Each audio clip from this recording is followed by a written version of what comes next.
Good morning to all.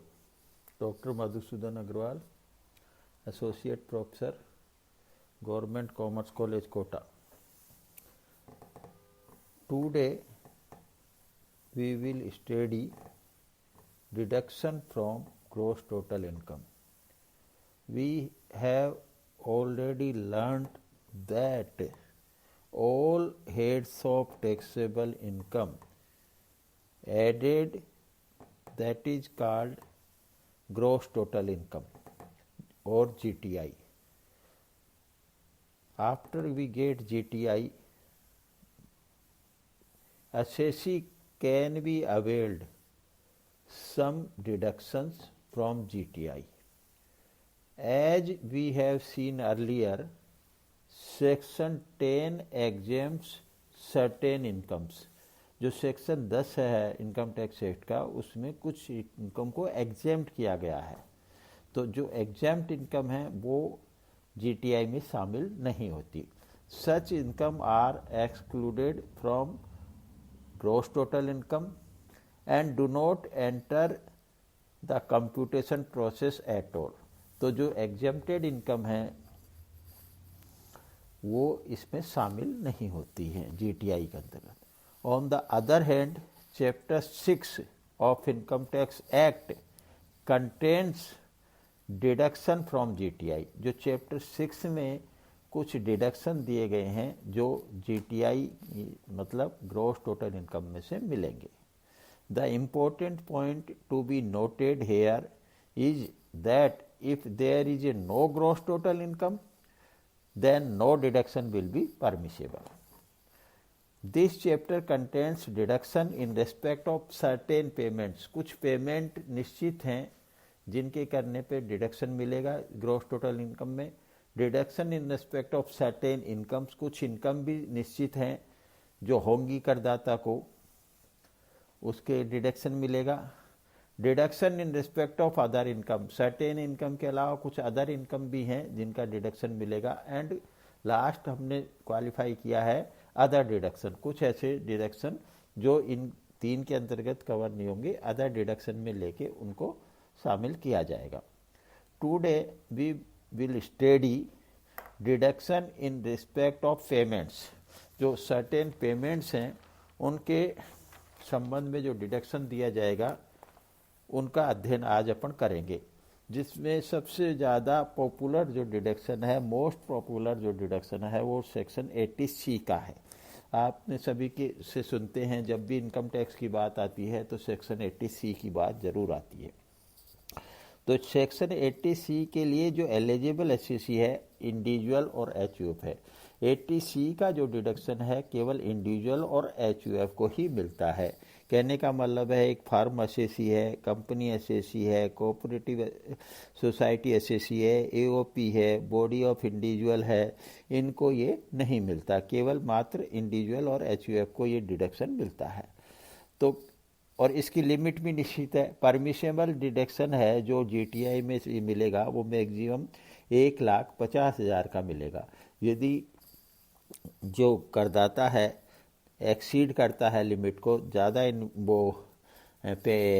Payment करता है तो जो इसको रेस्ट्रिक्टेड कर देंगे हम 1,50,000 तक। कहने का मतलब है 80C का जो डिडक्शन है वो अधिकतम 1,50,000 मिलेगा। परंतु इसमें एलिजिबल पेमेंट्स भी डिफाइंड किए गए हैं सेक्शन में कि कौन से पेमेंट्स पे ये डिडक्शन मिलेगा, तो वो आज अपन देखेंगे। सम्स पेड और deposited in the previous year by way of, मतलब ये पेमेंट भी करदाता के प्रीवियस ईयर में ही होने चाहिए। जब भी असेसमेंट ईयर की कैलकुलेशन करते समय हमें उसको डिडक्शन देंगे। अगर प्रीवियस ईयर से पहले किए गए हैं तो उनका डिडक्शन इस प्रीवियस ईयर में नहीं दिया जाएगा। और दूसरी बात है कि ये जो डिडक्शन हैं जब ही मिलेंगे जब ये पेमेंट जो है करदाता की आउट ऑफ चार्जेबल इनकम से होंगे। इस साल जो इनकम टैक्स के लिए चार्जेबल है उसी में से ये पेमेंट्स होने चाहिए। ऐसे नहीं है कि करदाता के खाते में एक्यूमुलेटेड बैलेंस पड़ा हुआ है पुराना और उससे वो पेमेंट करके इस साल डिडक्शन नहीं ले सकता। Deduction must be out of chargeable income. जो इन प्रीवियस ईयर। तो इसमें जो पेमेंट्स हैं उसमें सबसे पहला जो आता है वो लाइफ इंश्योरेंस प्रीमियम का आता है। तो यदि करदाता ने लाइफ इंश्योरेंस प्रीमियम का भुगतान किया है सेल्फ के लिए, स्पाउस के लिए, चिल्ड्रंस के लिए, यहाँ चिल्ड्रंस का डिपेंडेंट और इंडिपेंडेंट से कोई मतलब नहीं है, चाहे डिपेंडेंट चाइल्ड का LIC लिया है इसने, चाहे इंडिपेंडेंट चाइल्ड का LIC लिया है, चाहे मैरिड चाइल्ड का लिया है, चाहे अनमेरिड का लिया है, चाहे माइनर का लिया है, चाहे मेजर का लिया है, चाहे डॉटर का लिया है, चाहे सन का लिया है। LIC के मामले में करदाता को स्वयं का, उसकी पत्नी का और उसके बच्चों का कि कोई भी पॉलिसी ली है और उस पॉलिसी पे प्रीमियम का भुगतान किया गया है तो उसका डिडक्शन ATC के अंतर्गत मिलेगा। परंतु यहाँ पे बात देखने की है कि पेरेंट्स का डिडक्शन, पेरेंट्स के लिए अगर लाइफ इंश्योरेंस पॉलिसी ली है तो पेरेंट्स चाहे डिपेंडेंट हैं करदाता पे, परंतु उसे ATC के अंतर्गत उसका डिडक्शन नहीं मिलेगा। पेरेंट्स की LIC लेने पे करदाता को डिडक्शन नहीं मिलेगा, स्वयं का, पत्नी का और बच्चों का LIC लेने पे ही डिडक्शन मिलेगा। नेक्स्ट पेमेंट है कॉन्ट्रीब्यूशन टू PPF मतलब पब्लिक प्रोविडेंट फंड में यदि कोई कॉन्ट्रीब्यूशन किया गया है, SPF स्टेटरी प्रोविडेंट फंड में किया गया है, RPF रिकॉग्नाइज प्रोविडेंट फंड में यदि कोई कॉन्ट्रीब्यूशन किया गया है तो उसका मिलेगा। अप्रूव्ड सुपर एन्युएशन फंड, सुपर एन्युएशन निवृत्ति, सेवानिवृत्ति के समय जो फंड मिलता है उसमें यदि कोई अंशदान किया गया है तो उसका मिलेगा। Repayment of housing loan taken from government से लिया होना चाहिए, शेड्यूल्ड बैंक से होना चाहिए, LIC से होना चाहिए और स्पेसिफाइड एम्प्लॉयर से भी हो सकता है।